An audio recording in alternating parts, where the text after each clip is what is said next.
Senator George Maziarz, however, joins us right now to talk red light cameras. Apparently on our side. Not happy that the city of Buffalo is now going to have permission to go to red light cameras. They had to get state approval. So here's Senator George Maziarz. How are you, sir? Hey, good afternoon, Shredd and Ragan. How are you? Wonderful, wonderful. You know, your intro song there, "Why Can't We Be Friends," is very timely because I've attempted twice to sign up to be a Facebook friend of Senator Antoine Thompson, and he rejected my offer both times. Well, so, he's going to be in, I think, April 23rd, and so maybe we could hook that up for you. Apparently, he doesn't want to be my friend. Well, you know, we're not exactly sure what's going on. I'm not so sure there. he wants to be any of our friends. Yeah, to tell you the truth. And you know, we could talk budget in a moment, Mr. Maziarz. Let's go to red light cameras for a moment. The state had to give the city of Buffalo permission, and it flew through. And they've been trying for the longest time. Has your stance always been anti-red light camera, or is this a recent thing? No, actually, very rarely do we in the legislature vote against what we call a home rule request, a request from entities to do this. But I've opposed this for Buffalo and Rochester. I actually represent part of the city of Rochester. I thought it was this is nothing more than a money grab. This is not about public safety. It's not about preventing accidents. This is all about the cities wanting more money. This is an ATM machine. I mean, 50 intersections, traffic violations automatically $50 each, $150 a day, up to $150 a day. It's nothing more than an ATM machine for the city. Now, Senator Maziarz, this allowance for the red light cameras will last until 2014. Now, as of right now, they're calling for 50 cameras in 50 intersections. Do you think if this thing is making clear money, I mean big money for cities, in 2014, what do you think might happen? Is it possible that goes up to $100 and 100 cameras? No question. It'll only go up. It may actually go up even before that, because they'll come back. They'll see what a huge moneymaker this is. Uh-huh. And I can tell you this: it's never going away. Uh-huh. It will never go away. All right, now we just expanded it in New York City. Yeah, the mayor can't get enough of them. Yeah. Okay, so from someone who's an insider, someone who's been in politics for a while, tell us what we do next. What can we do to stop this? There's only one way to stop it, and that would be to get the governor to veto it. And I'll be very upfront and honest with you and tell you that's a very difficult thing to do. But the governor could veto it. He's going to be in Buffalo tomorrow. He's throwing out the first pitch, I'm told, at 3 o'clock at Untire Park or Coca-Cola Field, whatever it's called now. Thanks for that lead. Uh-huh. All right, that's good. So he's going to be in Buffalo. Okay, so you're saying, though, because here's our thinking. Somehow we want to, lose our minds, put boots on the ground, maybe a rally, little sign contest that we're thinking about to try and get the Common Council to not put this out for a bid. Well, that's true, too. Now, what we did is we gave them permission to do it. They still have to pass a local law to do it. So you could put pressure there, absolutely. Right. You could stop it at the local level. Yes, you could. You know what amazes me is it's almost every day now that another article comes out of a reputable source, a newspaper, a Wall Street Journal, the Washington Post just had one. Washington Times. Yeah. On how these things are a scam, but yet they keep getting approved. Any thoughts on why that is? Well, because of the revenue. The cities need the revenue, it's just like what we did in the state budget last week. I mean, right. we in the middle of an economic recession, I think actually in Western New York, a depression, we raised, when I say we, the governor and the majority in both houses of the legislature raised everyone's utility rates. The Tonawanda engine plant over on River Road, their utility taxes went up $1,000 a week. Delphi out in Lockport, $1,500 a week. Right. Damn. Although, think about it, though, George, let's be honest. If your party was in power at this moment, it would have put you in a very tough position to try and vote against this. I would have voted against it. I'm not going to vote to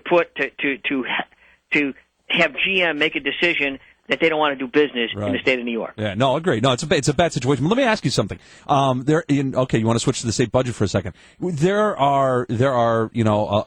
There's a huge budget gap. Yes, we all knew about that. But the big portion of that is what? It's because we always end up paying attention to the Italian Fest is getting $4. There's a gun club upstate that's getting. You're talking about the pork? I'm talking about and the pork seems like nothing. I'm talking about the gigantic part of that budget. What's the big problem? What takes up most of that cash? Well, it's almost all education and health care.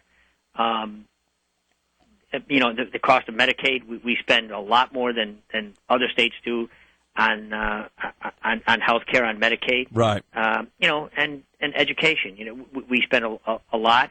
Particularly in the both in the larger cities and in suburban districts. Yeah, and it's not helping, by the way. We see a lot of dumb interns coming into this station. I got to tell you, I don't know what we're doing in New York State, but it seems like we're not spending the money correctly.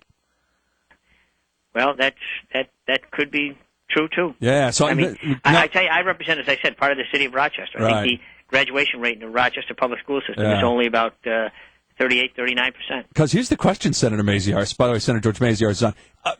When next year comes and we don't get $7 billion from the federal government, what in God's name are you going to do? We are in a huge, huge hole. That's why we should have made some tough choices this year. Yeah. Because you're not getting the $7 billion next year. We're not going to get that money. What are you going to do? What's going to happen? And look, we even used that money, that stimulus money, and we still raised taxes. And I'll tell you, the most egregious thing I've ever seen all my years in the Senate was, you may recall, about 3 weeks ago, the New York State Power Authority came up with a proposal to raise utility rates. Yep. And everybody lined up against it. Everybody was opposed to it. The governor wrote a letter to the Power Authority and said, don't do this. Some senators attended a press conference. Senator Stokowski, Senator Thompson, both stood up at a press conference and said, Power Authority, you should be ashamed of yourself, raising utility rates on upstate electricity users. 11 days later, they voted to increase people's utility rates 500% more than what the Power Authority wanted to do. Yeah, it's crazy. It's crazy. It's infuriating. And now it's okay. Huh? I just wonder, Senator Maziarz, what is going to happen next year? I mean, you would probably think that it would be the best thing to do from now until the next budget that gets passed in April, to start working now to try and do something, because without $7 billion coming next year, we're done. We're going to end up being like Nevada, where they're closing oncology units. I'll tell you what's going to happen. I'll tell you both from the public policy side and the political side. We'll take the political side first. It's going to be a disaster next year. This budget is going to be an absolute disaster. But you know what? On a positive side, it's going to get people interested in running for public office. And you know what you're going to see next year? Mm-hmm. Are competitive primary elections.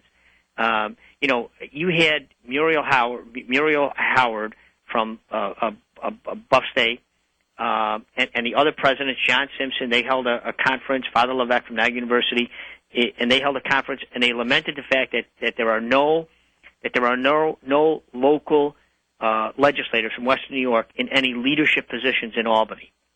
No local legislators in either of the majority parties, in either majority in both houses, in any leadership positions. You had the public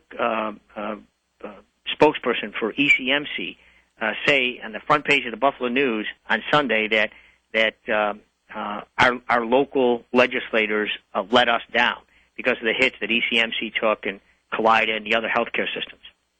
Senator George Maziarz is with us. Senator, last question. You hate the red light cameras like we do, right? Can't stand them. Absolutely. Probably wake up in the middle of the night in a cold sweat thinking, I hate those red light cameras so much I don't know what to do with myself.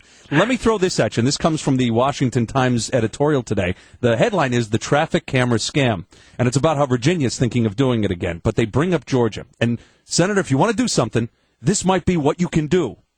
2 Georgia state Republican lawmakers introduced a bill on restrictions on the traffic cameras. One provision added 1 extra second for the yellow light. It took effect. It became law. Georgia is getting rid of their red light cameras because they know now they won't raise any money. That's what you can do. That's a good idea. If you want to do something, introduce a bill adding 1 extra second to the yellow lights, like they did in Georgia, and it got rid of them. I'll do that. And you know how we have this propensity in Albany to name bills, Buster's Law was about... Is this called the Shredd and Ragan Law? No, it'll never pass. Don't do that. No. Name it something else. The Fluffy Bunny Law. I don't care. Just don't name it after us. It'll never go. All right, Senator, thanks for coming on the show. Thank you very much. All right, we'll be in touch. Thanks for your advocacy, too. You're on the right track. I'll email the editorial to you, okay? Okay, thank you. All right, there you go.